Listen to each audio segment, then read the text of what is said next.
This time on Godzilla the Game Logic. Well, I guess that Godzilla kicked my butt. I gotta prep for our next confrontation. Buildings, here I come. Keep grinding, grinding, grinding, grinding. Yeah! Keep grinding, grinding, grinding, grinding. Come on! Keep grinding, grinding, grinding, grinding. Alright, Biollante, I heard you, want another piece, man. What the crap is this nonsense? Hey, man, just welcome to Super Report Reviews. My name's Steve. My name's Arnes. Today I'll be going over the X-Plus Diamond Reissue Biollante, which is in the 25 centimeter scale. Or at least that's what they told me, because this thing is stupid huge. Like, this is the majority of my table right now. Majority takes up the whole table. Yeah, I don't know how we're actually gonna go over this. I might use my little spinny thing. It's slightly noisy, but it'll be easier than just trying to adjust accordingly. But if you guys don't know who she is from the film Godzilla vs. Biollante, my favorite Godzilla movie ever, which is the main reason I have this. Because sadly, I don't own the 25 centimeter Godzilla 1989 to go along with it, which I really need to try to get a hold of now. So if somebody wants to let me know in the comment section below, appreciate it. No, he doesn't need to buy it. But I totally do. Can't afford it, Steve. Yeah, no, if I go by eBay prices, I can't. It's almost like some of them are almost as much as her. Stupid. Hopefully they'll reshoot eventually, but they keep putting out 30 centimeters, so I'm not hopeful. But since they have her out, it'd be cool.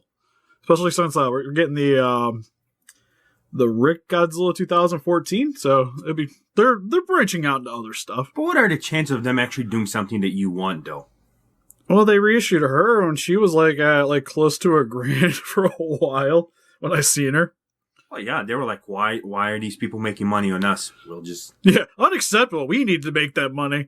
And I appreciate them for it, because I love these reissues. Like, it's pretty much all I own are reissues, except for a couple. But anyways, without further ado, for the packaging, I don't have it anymore. It's actually went already away with the garbage, because it's literally just a brown shipping box. If you guys want to see the packaging, we did an unboxing for it over up on the Geek Chest. So if you guys haven't been checking that out, we do unboxings, we talk about Godzilla stuff, anime stuff, things in general, especially pertaining to the channel. So, yeah, want a little bit more input, plus the website too. Also, I want to bring up, this review would have been out in advance on the website. So if you guys haven't been checking the website out either periodically to see if any new reviews pop up, definitely go and do that, because it'll be up over there before it's on here. So, let's just, get into her. Alright, so for a closer look at her details, and now she's on me to spinny thing, so whew!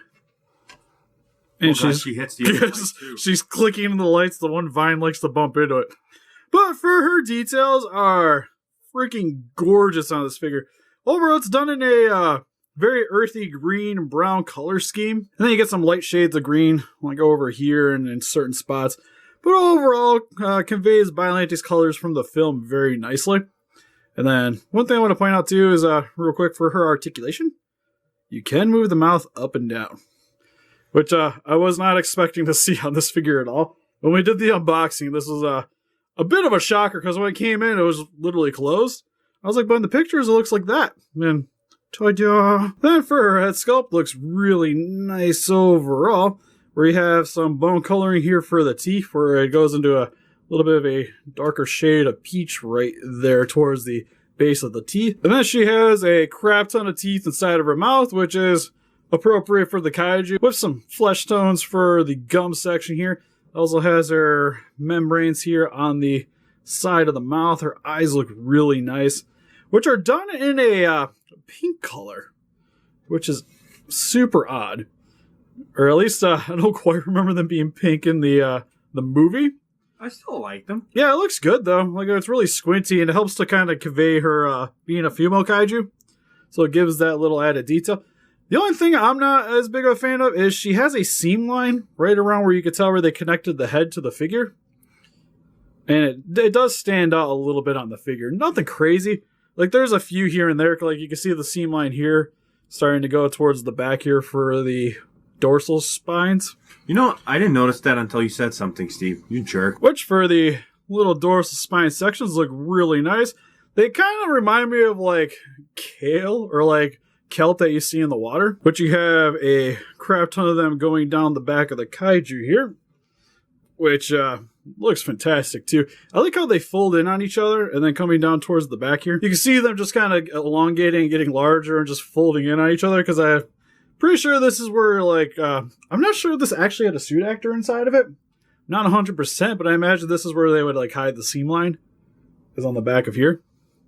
Not 100%, so don't get me wrong. I don't look up anything before I get into these reviews.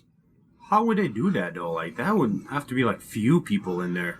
Well, you need somebody to kind of control like the animatronic from the mouth, but they probably could have maybe done that outside. Yeah, I'm not 100% because we're all on wires. And then back here you can see some more of the seam line for the actual figure going around the side here. Other side it hides a little bit better, and then it kind of comes around to the top, and then you can see it coming to the side of the top portion of the sack cage. And then on the side here too, you get her trademark thorns sticking out of the kaiju, but you get a few on this side, and they stop right about here is where they go on this side. Opposite side, you get 3 coming down the side of Biollante and a couple here at the top portion of the neck, which are done in a very, very dark brown paint job. Look awesome though. Kind of like added little teeth. And then you get her plant sack right here with the little vine cage wrapping around the top of it. And then the sack is done in a very dark orange color, which if you had the Rick Boy, it would actually have a light up gimmick on the inside and you can illuminate it. But since this is a standard, you just get the one color, no light up gimmick. So that is her weak spot, right? Yeah, it's pretty much her weak spot. Like when Godzilla blasted right there, it did some serious damage to that. You'd think that she would have more than just like few little vines over it, you know?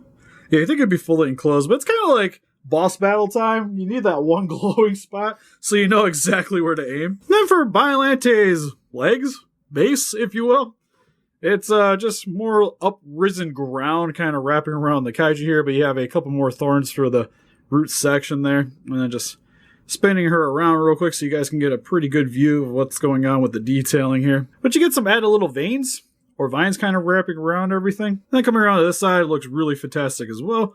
It's kind of hard to see with all these vines in the way, but you know, whatever, you kind of get the gist of it. And then for the mouse on the sides of the vines, you can see a little bit of a seam line right here where it connects to the vine, but look really nice in detail. You get a crap ton of teeth.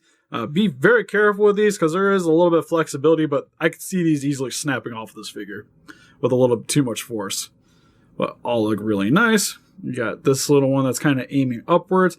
The insides of the mouth are done in a flesh tone with a little bit of added blacks to it to add to the detail. And then you get this one, which is kind of reaching around to the back of her. It looks like it's about to attack something. And then this one that's kind of folding upwards in an angle. But you kind of get the gist of how each of these are going to be going. And then she has this one extra vine here, which you don't really see too much on other figures like the Bandai vinyl and the SH Monster Arts one. So it's cool you get this added little extra bit.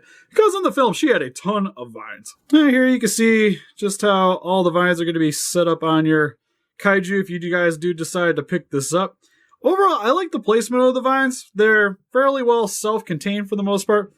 But I kind of wish that since these ones kind of fold in, maybe they could have like one folding in, one folding out, and then having one of these more folding in and folding out, because mostly these vines kind of stay out towards the right a lot, and then the left ones kind of fold in on themselves. Well, technically, I guess right angle, if you spin her around how it's supposed to be. So other than the few noticeable seam lines on this figure, looks great in terms of detail.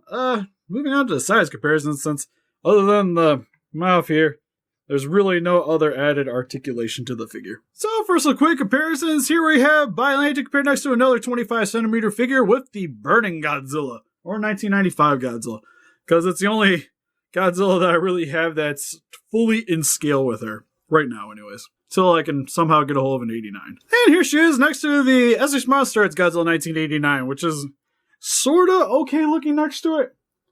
It's a bit off. It's a little bit off. It's a lot off.